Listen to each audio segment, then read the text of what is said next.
안녕하십니까, 최지은입니다. TBS 특집 코로나19 오늘도 현재까지 들어온 속보 중심으로 살펴보겠습니다. 시민의 방송 TBS는 월요일부터 토요일까지 TV와 유튜브를 통해 코로나19 특집 생방송을 진행하고 있습니다. 먼저 16일 0시 기준으로 발표된 코로나19 현황 살펴봅니다. 류미리 TBS 보도본부 기자와 함께합니다. 안녕하세요. 네, 안녕하세요. 네. 자, 일단 오늘 상황 보니까 지역 발생 41명, 해외 유입 6명으로 총 47명이 나왔군요. 네, 그렇습니다. 어제 이제 90명대가 나오면서 다시 확산세가 커지는 게 아니냐, 위험이 높아지는 거 아니냐라는 걱정들이 있었는데 다시 40명대 확진자가 나왔습니다. 사실 이 주간적으로 통계를 보면은 지난주와 비슷한 60명대 확진자가 나왔다고 볼 수가 있겠고, 네. 그렇기 때문에 추석 이후에 뭔가 대확산에 대한 우려는 조금 접어둬도 되지 않겠나라고 볼 수 있겠습니다. 예. 그리고 또 방역 당국의 목표인 50명 이하로 일일 확진자 수를 관리하겠다라는 그 목표가 이제 사실상 돼야지 조금 안정권에 들었다라고 볼 수 있겠는데요. 네. 아직 지금 오늘 40명대 처음으로 나왔으니까 다음 주 상황을 조금 더 지켜봐야 되긴 하겠고, 일단 어제 부산 그 요양병원이 굉장히 상황이 심각하지 않았습니까? 한 곳에서만 50명이 넘는 확진자가 나왔는데 다행히 어제는 추가 확진자가 나오지는 않았습니다. 예. 그런데 이제 사망하신 분이 한 분 늘어서 총 2명의 사망자가 발생이 한 것으로 집계가 됐고, 네. 여기서 왜 이렇게 많은 확진자가 나왔느냐라고 이제 좀 여러 가지 의견들을 증거들을 이제 모아 보니까. 면회가 사실상 금지가 돼서 통제가 됐단 말이죠, 건물이. 예. 그런데 그렇기 때문에 보는 외부인이 없어서 방역이 더 느슨했다라는 그런 얘기들이 나오고 있습니다. 그러니까 환자들이 사실상 말을 표현을 잘 못하거나 누워있는 경우가 많기 때문에 마스크도 잘 안 씌우고, 그리고 위생 상태도 그렇게 좋지 못했다라는 얘기들이 많이 전해지고 있는데요. 그래서 이런 부분들이 사실상 감염을 더 키운 게 아니냐라는 지금 주장이 나오고 있습니다. 사실 요양병원에서 집단 감염이 발생한 게 처음은 아닙니다. 가장 많이 또 확진자가 나왔던 곳 중에 하나가 청도 대남병원으로 기억을 하는데요. 당시 100명이 넘는 분들이 감염이 됐었어요. 그렇습니다. 122명으로 지금 집계가 됐고, 지난 2월이었죠. 그렇게 청도 대남병원에서 대규모의 확진자가 나왔습니다. 사실 이 요양병원, 요양원 같은 곳이 굉장히 취약한 곳이라는 것이 전 세계적으로 다 알려져 있고, 그렇기 때문에 더 이제 각별하게 신경을 써야 하지만 현실적인 여건이 그렇지 못해서 지금 확진자가 나올 수밖에 없는 상황으로 볼 수밖에 없고요. 또 이 전 세계적으로 그렇기 때문에 요양원을 어떻게 좀 관리를 해야 되냐라는 고민들이 사실 모든 나라가 공통적인 고민이라고 보시면 되겠습니다. 우리나라뿐만 아니라요? 맞습니다. 예. 얼마 전에 도널드 트럼프 미국 대통령이 확진 판정을 받아서 전 세계 이목이 쏠렸었죠. 이번에는 바이든 캠프에서도 확진자가 나왔다고 합니다. 해리슨 후보의 리즈 앨런 공보국장이 감염이 됐더라고요. 네, 그렇습니다. 사실 이 러닝메이트 부통령 후보 캠프의 참모입니다. 그러니까 사실 굉장히 중요한 자리를 맡고 있다라고 보면 되는데, 바이든 후보의 그 전세기를 관리하는 항공사의 직원인데 이분이 확진이 됐고, 그리고 그 공보국장도 감염이 된 거죠. 그래서 이 캠프 측에서는 일단은 해리스 후보라든지 직접적인 가까운 거리의 접촉은 없었다라고 판단을 하고, 일단은 안심은 하고는 있습니다. 그런데 일단 예방 차원에서 유세는 18일 이후부터 하겠다라고 밝혔고, 그때까지는 화상으로 선거 활동을 할 것으로 보입니다. 네, 알겠습니다. 미국 대선이 3주 정도 남았는데 과연 후보들의 건강에 이상은 없을지 관심이 쏠리고 있습니다. 바이든 후보나 해리스 후보가 감염이 됐다라는 얘기는 아직까지는 들리지 않은 것 같은데 어떻습니까? 네, 그렇습니다. 지난번 이제 최근에 트럼프 대통령이 감염이 됐을 때 사실 바이든 후보라든지 다른 후보들의 감염 사실은 현재까지 밝혀지지 않았습니다. 그리고 트럼프 확진 이후로 미국 대선 선거 일정이 좀 바뀌지 않을까라는 얘기도 나왔는데 그런 것에 관심은 많지만 현재까지는 그렇게 연기 가능성은 크지 않고요.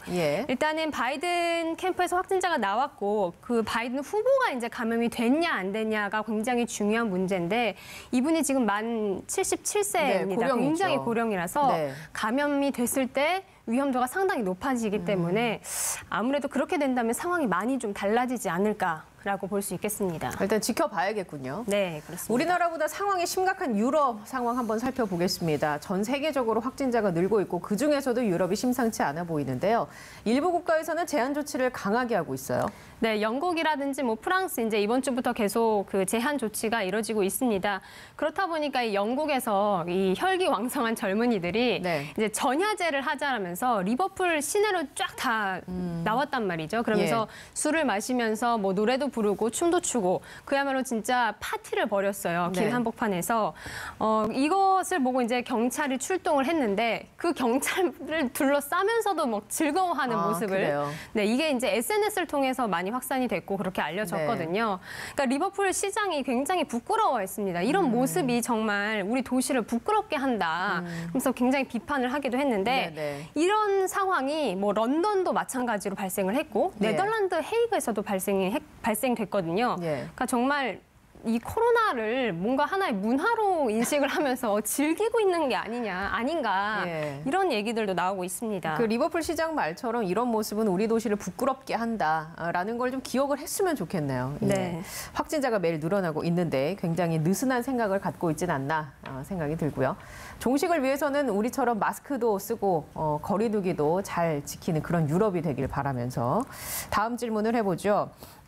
프랑스도 뭐 지금 보니까 확진자가 많이 나왔어요. 네, 하루에 한 3만 명 정도로 지금 예. 최근에 나오고 있고 이게 이제 그 1차 대확산 때보다 훨씬 더 많은 숫자거든요. 그렇기 때문에 지금 여기에 의료진들도 아무래도 굉장히 피로감을 호소하고 있고 네. 그런 상황인데 우리와는 조금 다르게 사실 우리나라 의료진들도 굉장히 많이 지쳐 있고 힘들어하고 있는데 지금 프랑스에서는 파업을 해야 하지 않겠냐라는 얘기가 나오고 있습니다. 이 무리한 노동 때문에 네, 의료진들이 피곤하기 때문에 국민들의 예. 코로나 건강을 챙기다가 우리가 죽어나겠다라는 발상인데 조금 이해하기 힘들다라는 네. 공감대를 형성하지 못한다라는 분위기도 있긴 합니다. 아무튼 이 장기화될 것을 감안을 해서 뭔가 조금 대책이 좀 필요하지 않겠나라고 볼 수 있겠습니다. 예. 자, 우리나라가 방역을 잘하는 나라 중에 하나라고 꼽히고 있다 보니까 그래서 우리나라 방역과 관련된 제품들의 인기도 온라인상에서는 또 인기가 있는 것도 같고 어떻습니까?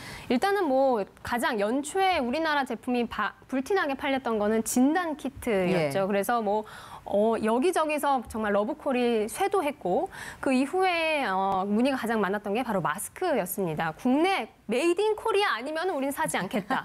메이드 인 차이나 네. 믿을 수 없다라고 이제 얘기들을 많이 했었는데 예. 그것에 이어서 이제 최근에는 뭐 손 소독제라든지 그리고 요즘에 뭐 우리 건물 들어갈 때마다 다 있는 열화상 카메라 네. 이것도 이제 굉장히 인기가 많습니다. 아무래도 이 코리아가 IT 강국이다라는 이미지가 있다 보니까 그런 제품들도 많이 불티나게 팔린다고 하고요. 예. 뭐 마스크라든지 뭐 그런 물품들도 여전히 인기가 높습니다. 이거는 뭐 자랑스러워해도 될 만한 부분이네요. 그럼요. 네. 예, 알겠습니다. 자, 지금까지 TBS 류미리 기자와 함께 얘기 나눴습니다. 고생하셨습니다. 네, 맞습니다. 네, 지금 시각이 10시 59분 38초 지나고 있습니다. 잠시 후에 중앙방역대책본부 코로나19 관련 브리핑이 진행이 될 예정인데 현장이 연결되면 저희가 바로 그쪽으로 넘어가 보도록 하고요. 계속해서 국내외 코로나19 상황 더 구체적으로 살펴보겠습니다. 전문가 두 분과 함께합니다. 백순영 가톨릭대 의대 명예교수 자리에 나오셨습니다. 안녕하세요. 예, 안녕하세요. 네, 그리고 강양구 기자도 함께합니다. 반갑습니다. 네, 안녕하세요. 네, 자, 일단 오늘 신규 확진자가 47명이 나왔습니다. 17일 만에 50명대 아래로 내려왔는데요. 다음 주부터는 이제 초등학생들 등교도 시작이 되고 이 정도 수준만 유지해 준다면 우리가 안심하고 학교를 보내도 될 정도라고 보시는지요, 교수님? 예, 지금 우리가 1단계로 이번 주 초부터 완화를 했는데 지금 우려스러운 부분들이 딱 그 1단계로 완화한 시점부터 상당히 많은 환자, 네. 100명에 가까운 환자들이 나오고 나왔었죠. 또 100명이 넘게 네. 나오고 또 부산에서는 대규모 환자의 발생이 나타나고 우려스럽긴 한데요. 실제로 1단계로 완화시킨 의미는 지속 가능한 방역을 하자는 의미인 것이고 예. 환자 수가 어느 정도 늘어나는 것은 감소하자는 뜻인데 사실 1단계로 완화된 그날부터 올라온 숫자들은 이 1단계로 완화한 영향은 전혀 아니라고 볼 수는 있겠죠. 하지만 제일 중요한 부분들은 이런 취약 지역들, 요양병원, 정신과 폐쇄병동이라든지 여러 하여튼 병원, 원내 감염은 어떻게든지 막아야 네. 되고 고령자 기저질환 환자들의 발생을 막으면서 또 위중증으로 가지 않게끔 노력하는 것이 병행되어야만 이 지속 가능한 방역이 효과가 있는 것인데 지금으로 봐서는 실제로 추석 한글날 연휴 이후의 발생은 상당히 억대 통제가 되고 있는 상황으로 보이기는 하는데 그 이후에 이제 우리 국민들이 완화된 이 시점에서 얼마나 방역 수칙을 잘 지킬 수 있는지 이 환자들의 숫자의 증가보다도 오히려 이 환자들의 질적인 문제들, 얼마나 어떤 데서 발생을 하느냐 하는 것들, 또 얼마나 위중증 환자가 늘어나느냐 하는 것. 지금 부산에서도 문제인 것이 갑자기 50몇 명이나 되는 환자들이 발생을 하고 고령자, 기저질환자면서 어제 벌써 한 명 사망하셨거든요. 과연 이것이 중환자실이 감당 가능할 것이냐 이런 여러 가지 문제들을 지금 통합적으로 먼저 대비를 해야 될 시기로 보이고 실제로 전체적인 상황에서 보면 상당히 통제가 되고 있는 상황이고 이 시기를 잘 지난다면은 우리가 계속 1단계로 일상생활을 영위하면서 방역도 되는 이런 상황으로 갈 수 있을 것 같은데 또 지금이 중요한 시기로 보입니다. 알겠습니다. 여기까지 듣도록 하고 저희가 그 현장에 지금 브리핑이 시작됐다고 하니까 함께 들어보시죠. 총 135개입니다. 그간의 임상 경험을 바탕으로 추정하면 발생 환자의 연령대에 따라 편차가 있겠으나 전체 환자 중 약 3% 수준의 중환자가 발생하고 있으며 이들의 평균적인 재원 일수는 약 25일 수준으로 예상됩니다. 이는 중환자 병상 75개가 있으면 하루 100명 규모의 환자가 매일 발생하더라도 중환자에 대한 안정적인 치료가 가능하다는 것을 의미합니다. 만약 중환자 병상 150개를 가지고 있다면 매일 200명의 환자가 꾸준히 발생해도 감당 가능합니다. 이렇게 중환자 병상은 치명률 관리와 감당 가능한 환자 규모를 결정하는 핵심 요소이기 때문에 중환자 병상의 준비는 매우 중요하며 정부는 중환자 병상 확충을 위해 지속적으로 노력하고 있습니다. 내년 상반기까지 계속 확충하여 총 600여 개의 중환자 병상을 확보할 계획입니다. 대규모 감염병 발생 시 여행, 항공, 숙박, 외식 등의 위약금 감면 기준에 대해 말씀드리겠습니다. 공정거래위원회는 여행, 항공, 숙박, 외식 서비스업 등 4개 분야에 대하여 소비자 분쟁 해결 기준 개정안을 마련하여 10월 14일부터 23일까지 행정 예고 중입니다. 이번 개정안은 감염병 발생에 따른 위험 수준과 정부의 방역 조치, 계약 이행 가능성 등을 고려하여 면책 사유와 위약금 감경 사유를 마련하였습니다. 여행, 항공, 숙박업은 면책과 위약금 50% 감경 기준을, 외식 서비스 업종은 예식 업종과 동일하게 면책과 위약금 40에서 20%까지 감경 기준을 마련하였습니다. 의견 수렴을 거쳐 추후 확정 시행할 예정이며 앞으로도 소비자와 사업자 간의 위약금 분쟁 해결을 위해 지원하기 위해 노력하겠습니다. 항만을 통해 입항하는 선원들에 대한 방역관리 강화 방안에 대해 말씀드리겠습니다. 지난 7월과 8월 동안 정부는 항만 입항 선원에 따른 국내 전파를 최소화하기 위해 다각적인 노력을 기울여 왔습니다. 위험도가 높은 국가에서 출항한 모든 선박은 승선 검역을 실시하고 있고 해당 국가들에서 승선한 입국자는 PCR 음성 확인서 제출도 의무화되어 있습니다. 또한 입항 선박의 모든 하선자에 대해서는 전수 진단검사를 실시하고 있으며 위험도가 높은 국가의 항만 작업자와 접촉이 많은 선박은 하선 여부와 상관없이 전원 진단검사를 실시하고 있습니다. 또한 선원과 항만 작업자 간의 비대면 원칙, 개인 보호구 착용 등 방역 수칙을 지속적으로 안내 감독하고 있으며 방역 조치를 위반한 외국인 확진자에 대해서는 격리와 치료비를 본인이 부담하도록 하고 있는 중입니다. 다만 전 세계적으로 코로나19 확산이 지속됨에 따라 위험도가 높은 국가들에서 입항하는 선원 확진자도 계속 발생하는 상황입니다. 이를 고려하여 항만 입항 선원의 방역을 보다 강화하기 위한 방안을 추가적으로 마련하였습니다.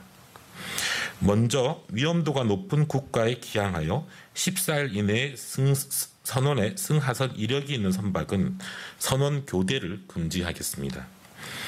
불효불급한 외국인 선원의 상륙 허가를 제한하고 허가하더라도 사전에 진단검사를 실시하며 상륙 기간 동안 자가진단 앱을 통한 모니터링을 강화하겠습니다. 또한 PCR 음성 확인서에도 불구하고 양성 사례가 많이 나타나는 현지 검사 기관은 현지 실시 후에 지정을 취소하여 현지 검사 기관의 신뢰도를 제고하겠습니다. PCR 음성 확인서를 위변조하여 제출하는 경우에는 해당 선박에 대해 입항 금지를 조치하겠습니다. 이러한 점들과 관련하여 해외 입국 관리 상황 전반에 대해 설명을 드리겠습니다. 현재 모든 해외 입국자는 입국 시에 14일간의 의무 격리를 거치며 전수 진단검사를 실시하고 있습니다. 이와 함께 국가별로 코로나19 확산 위험과 해당 국가의 입국자 가운데 양성 비율을 고려하여 방역 강화 국가를 지정함으로써 입국 관리를 강화하고 있습니다. 이를 통해 해외 유입 사례는 검역 혹은 격리 단계에서 확인되고 있으며 해외 유입을 통한 국내 지역사회 감염 확산 가능성은 철저히 차단되고 있습니다. 이렇기 때문에 해외 유입 사례는 지역사회 위험도를 평가하고 거리두기 단계 등 국내 방역 조치를 조정할 때 고려하는 주요 요인은 아니며 국내 감염 상황을 중심으로 위험도를 평가하고 있다는 점을 다시 설명드립니다. 확진 환자 발생 추이를 보실 때에는 국내 발생 환자 수와 해외 입국 환자를 분리하여 고려해 주실 것을 다시 한번 요청드리겠습니다. 이번 주부터는 그간 미뤄온 약속이나 행사, 여행 등을 다시 시작하거나 준비하는 분들이 많으시리라고 생각합니다. 이처럼 외부 활동과 이동량이 증가함에 따라 국민 여러분께서 생활 속 방역 수칙을 준수하여 주시는 것은 더욱 중요하리라 생각합니다. 많은 사람이 밀집하는 다중이용시설의 출입은 가급적 삼가해 주시고 항상 마스크를 착용하는 등 개인 방역수칙뿐만 아니라 각 시설에서 요구하는 방역수칙을 잘 따라 주실 것을 당부드립니다. 수도권의 진정세가 아직 더딘 만큼 실내 50인, 실외 100인 이상 많은 사람들이 모이는 집회와 행사, 모임은 가급적 자제할 것을 부탁드리며 특히 불특정 다수가 밀집하는 집회에서의 마스크 착용은 의무화된 만큼 이를 꼭 지켜주시기 바랍니다. 이번 주말 서울 도심에서의 집회의 경우 대규모 확산 가능성을 고려하여 100인 이상의 집회 등을 금지하였습니다. 이에 대해서도 양해의 말씀 부탁드립니다.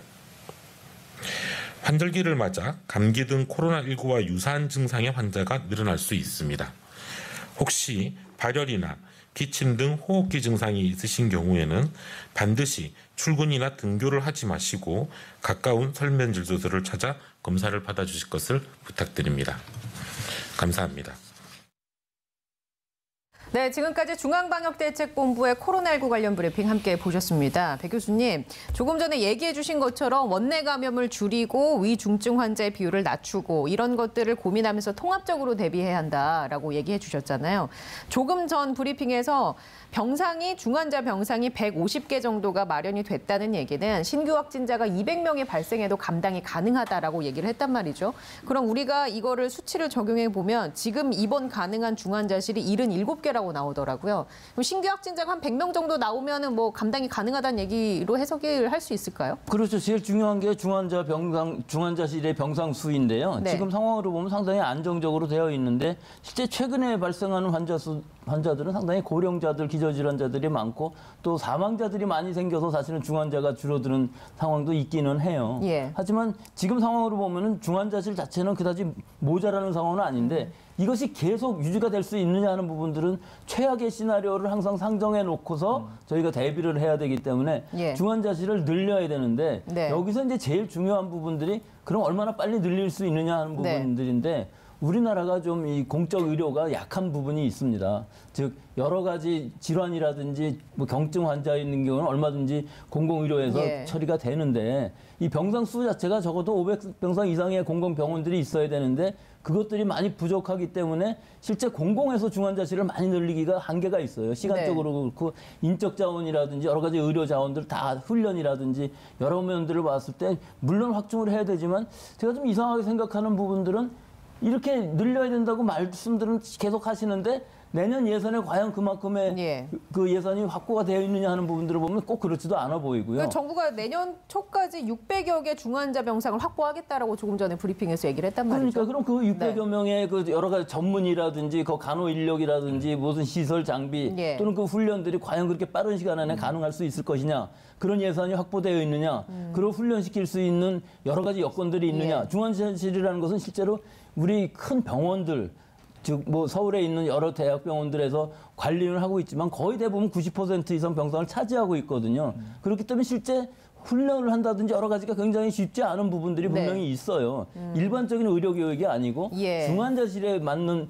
교육들을 해야 되기 때문에 뭐 예를 들어 에크모라든지 산소호흡기라든지 또 여러 가지 응급의료라든지 모든 것이 다 합쳐져야 되는 것인데 이런 것들이 지금 상황에서 정부 방역당국에서 말씀하시는 것과 현실에서 지금 늘어나는 이 병상 수의 상황을 보면은 저것이 과연 현실성이 있는 얘기인가? 너무 숫자를 크게 얘기하지 마시고 예. 현실적으로 가능한 좀 더 구체적인 것을 말씀해 주셨으면 좋겠습니다. 체크를 계속해서 우리가 해볼 필요가 있겠군요. 이게 정말 잘 진행이 되고 있는 건지 실제적으로.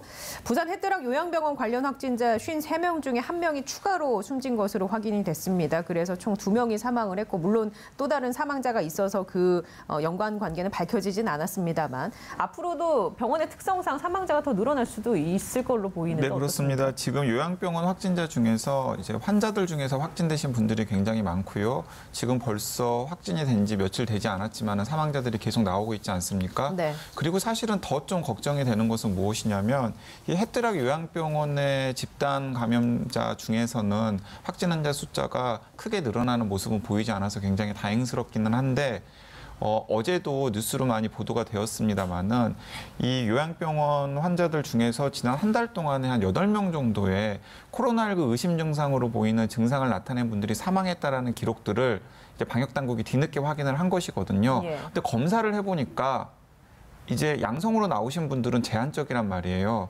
그것이 가지고 있는 의미가 무엇인지에 대해서 방역당국이 좀 더 좀 진지하게 숙고를 할 필요가 있다라고 예. 생각을 합니다.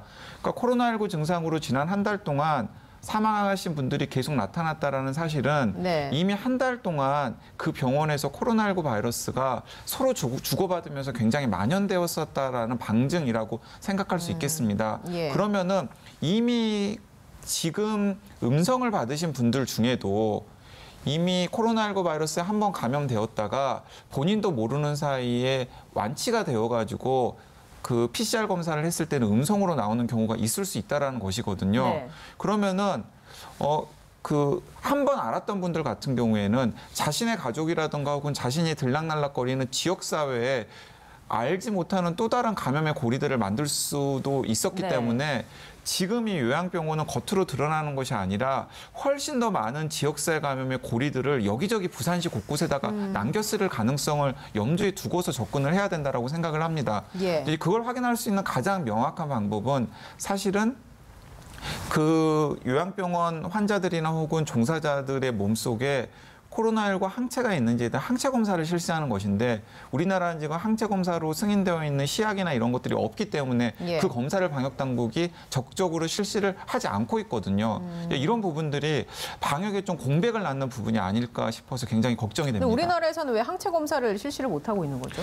계속해서 여러 예. 가지 여러 가지 업체들의 키트들을 가지고 그 뭐 기능이라든가 아니면 정도 검사 같은 것들을 하고 있다라고 이야기는 하고 있는데 명확하게 딱 선정을 해가지고 지금 현장에 데이터가 도입을 나오지는 못하고 있는 상황입니다. 그래요?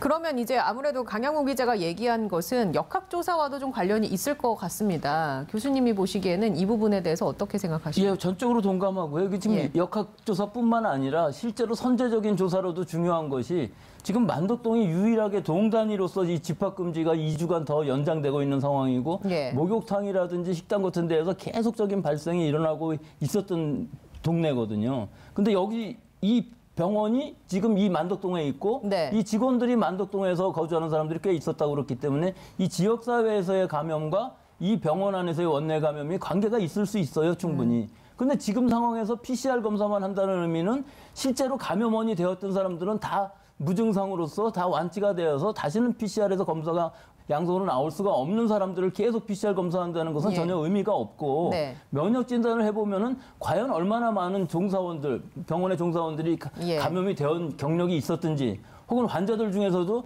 증상은 모르고 넘어갔지만 안치된 사람들이 있었는지 이런 것들에 대한 조사가 미리 이루어져야만 역학조사도 되는 것이고 또 실제로 이 만덕동이라는 동네가 과연 그럼 얼마나 노출이 되었는지에 대한 의학적인 네. 이 통계 수치가 있는 기본 위에서 여러 가지 방역 수칙이 또 여러 가지 조치가 취해져야 예. 되는데 이런 것들이 이루어지지 않고는 결국은 PCR만 의존하는 진단 방법이라는 것은 아직까지 한계가 있는 부분이기 때문에 이것은 꼭 도입이 돼야 되는 부분이고요. 사실은 여기뿐만 아니라 서울 수도권에 있어서도 종사자들을 전수조사를 한다고 그러는데 예. 그 전수조사도 아마 풀링 테스트로 한다고는 합니다. 네. 그래서 다 음성이 나왔다고 결과가 나오기는 하는데 이런 것들이 사실은 주기적으로 해야만 되는 것이고 즉 PCR 검사든 면역 진단이든 다 마찬가지입니다. 예, 그 면역 진단을 하는 건 조금 전에 얘기한 항체 검사랑 같은 네, 같은 건가요? 말입니다. 면역 예. 진단이라는 말은 항체를 검사하는 네, 것인데 네. 우리 몸에 바이러스가 들어오면은 처음에는 그렇죠. 예. IgM이라는 항체가 생기고 그다음에 시간이 지나면서 IgG가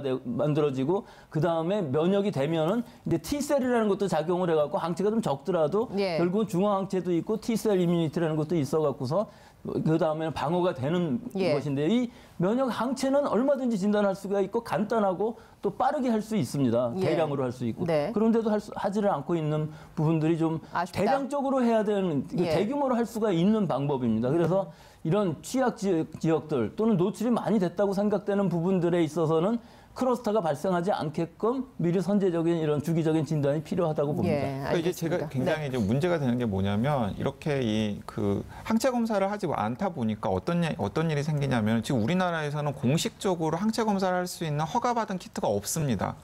허가받은 키트가 없는데 예. 그런데 이제 또 이상한 게 무엇이냐면은 네.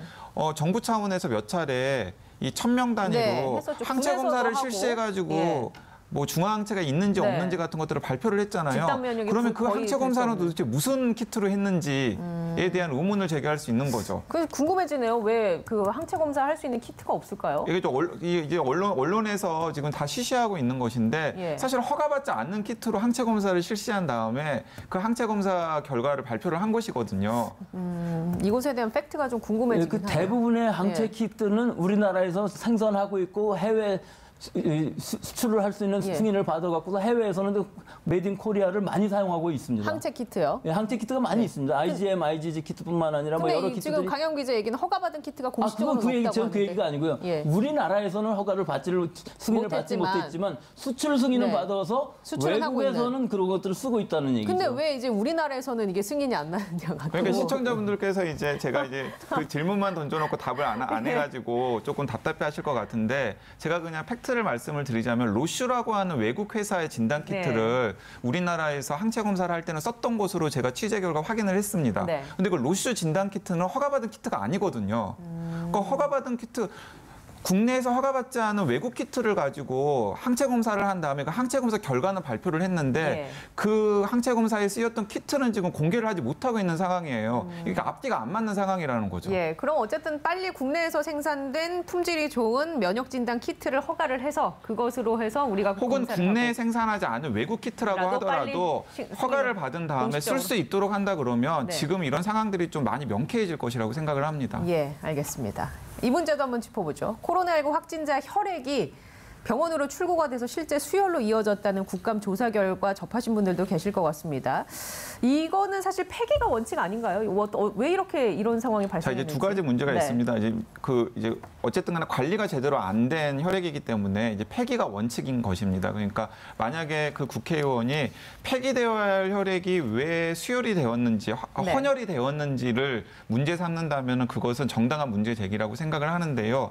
그런데 이제 이 보도가 확대 재생산이 되면서 이제 시민들을 만날 때는 코로나19에 감염된 분의 혈액이 헌혈이 되었을 때 혹시 수혈을 받으신 분들에게도 코로나19 증상이 나타나지 않을까를 지금 걱정을 하는 예. 상황이 되었잖아요. 네. 근데 그 부분과 관련해서는 좀 명확하게 말씀을 드리면 그럴 가능성은 없습니다. 아, 그렇군요. 이제 두 가지 이유 때문에 없는데요. 하나는 무엇이냐면 코로나19 바이러스는 기본적으로 호흡기를 통해서 전파되는 바이러스지 네. 혈액을 통해서 전파되는 바이러스가 아니기 때문에 설사 혈액에 코로나19 바이러스가 들어있어서 그게 수혈이 되었다고 하더라도 수혈 받으신 분에게 감염될 가능성은 사실은 제로고요. 예. 그리고 설사 그 수혈 받으신 분의 몸속으로 코로나19 바이러스가 들어가서 안 좋은 영향을 끼칠 가능성이 있다고 하더라도 그 코로나19 바이러스가 혈액 속에 섞여서 들어오자마자 수혈 받으신 분의 여러 가지 면역 물질이 제거를 합니다. 예. 네, 그렇기 때문에 크게 걱정은 안 해도 네, 될 수 있다. 폐기되어야 할 혈액이 이제 헌혈에 활용이 된 것 자체는 문제이긴 합니다만은 네. 수혈 받으신 분이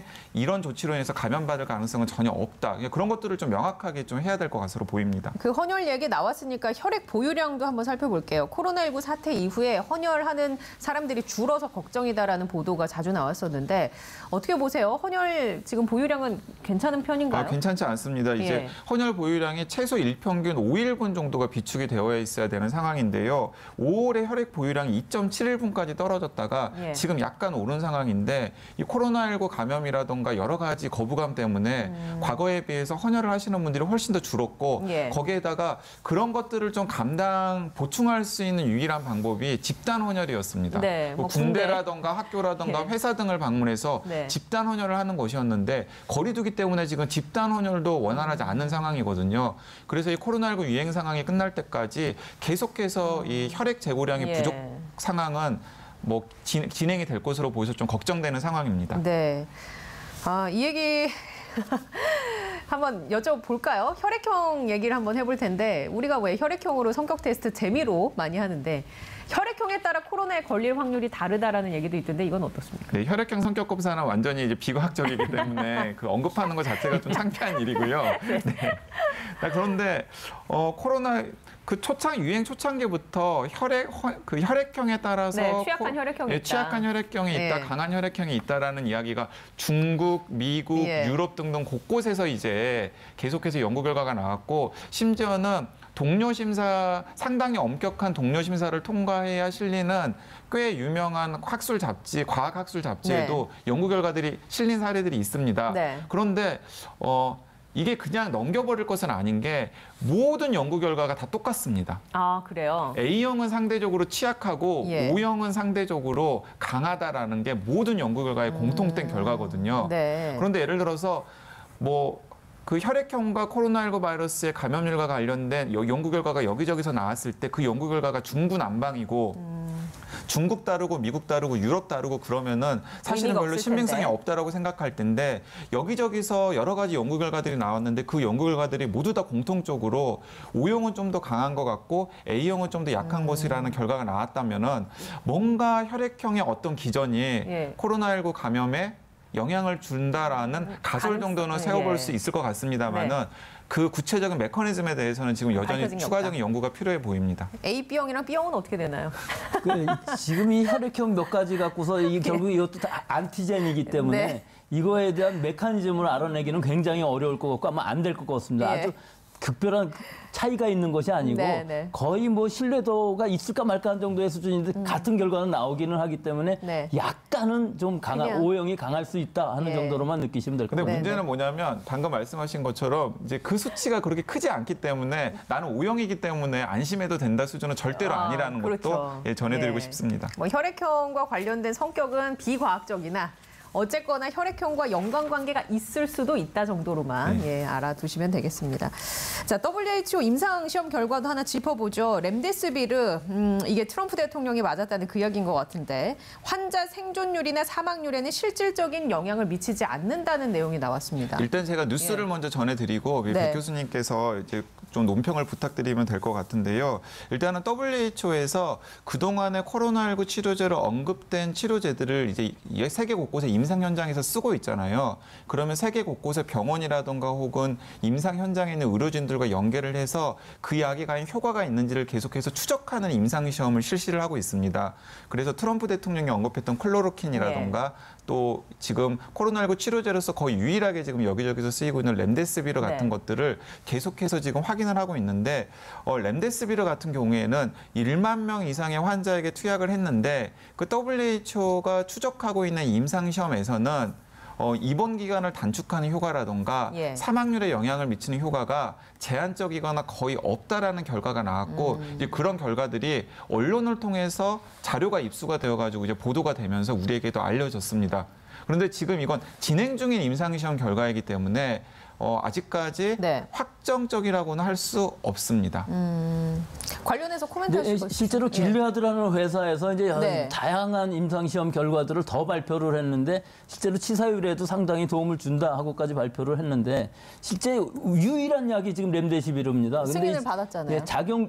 승인을 받은 예. 유일한 약이고요. 네. 이 작용 기전을 보면은 뉴클레오타이드 아날로그라고 그래갖고 바이러스가 만들어지는 것을 억제할 수가 있고 또 폴리머레이스 RNA를 만드는 데에도 바이러스에만 그 저해를 할 수가 있기 때문에 기전상으로는 충분히 가능성이 있었고 여러 가지 삼상 실험들 또 실제 임상 실험들에서 지금까지의 결과만을 보면은 치사율까지는 모르겠습니다만 일단 산소호흡기를 쓰고 있는 중증 환자인 경우에서도 초기에 사용한다면은 상당히 효과는 볼 수 있다 하는 것이 확실해 보이기 때문에 아직까지 지금 말씀하신 전혀 효과가 없다 하는 것은 아직까지 확정된 솔리드한 데이터는 아닌 것으로 보입니다. 예. 어쨌거나 뭐 좀 위중 환자로 갈 수 있는 가능성을 좀 차단해 줄 수 있는 역할은 할 수 있다 정도로. 트럼프 같은 경우는 위중증이 아닌데도 불구하고 초기에 사용한 것이 네. 오히려 더 역할을 할 수 있는 것으로도 보여요. 이 약효라는 것이 초기에 사용해서 증식을 막아줘야지 예. 증식이 많이 된 상황에서는 사실은 이런 안티바이럴 항바이러스제를 사용해도 네. 효과가 제한적일 수가 있거든요.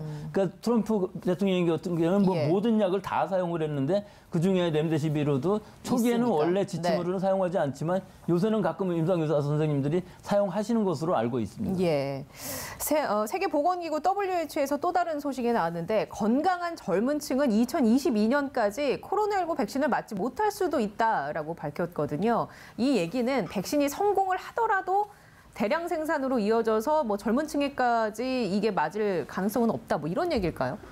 글쎄요. 근데 거꾸로 얘기하면 꼭 젊은 층이 다 맞아야 될까요? 이 얘기도 여기에 포함되는 얘기인데요. 제일 먼저 취약계층이 예. 맞아야 되겠죠. 그 취약계층보다 먼저 의료진이 맞는 것이 더 바람직할 예. 것으로 보이고요.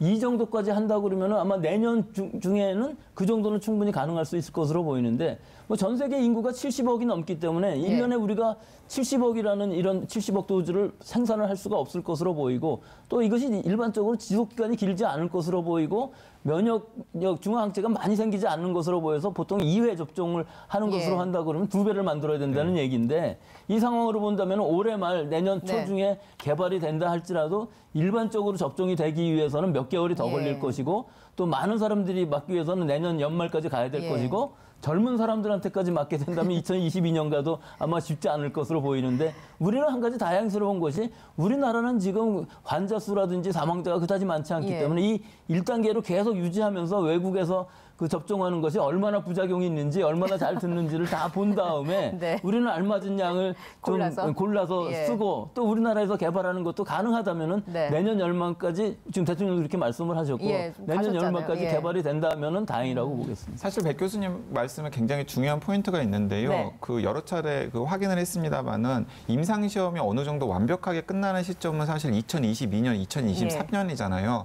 그렇기 때문에 효과나 안전성이 어느 정도 검증된 백신이라고 하더라도 시험 단계의 백신을 내년에 접종을 하기 시작한다면 시험 단계의 백신을 접종하는 것이거든요. 가능하면은 오히려 백신 안정적으로 접종을 좀 관리해서 이렇게 나중에, 좀 늦추는 것이 네. 훨씬 더 그 백신의 안전성이라든가 효과성을 확인한 다음에 접종받는 것일 수도 있습니다. 예. 그러니까 서두를 필요는 없을 수도 있는 거죠. 예, 알겠습니다. 자, 오늘 저희가 준비한 내용은 여기까지입니다. 지금까지 백순영 카톨릭대 의대 명예교수 그리고 강행구 기자와 함께 얘기 나눴습니다. 건강한 하루 되시기 바랍니다. 시청해주신 여러분 고맙습니다.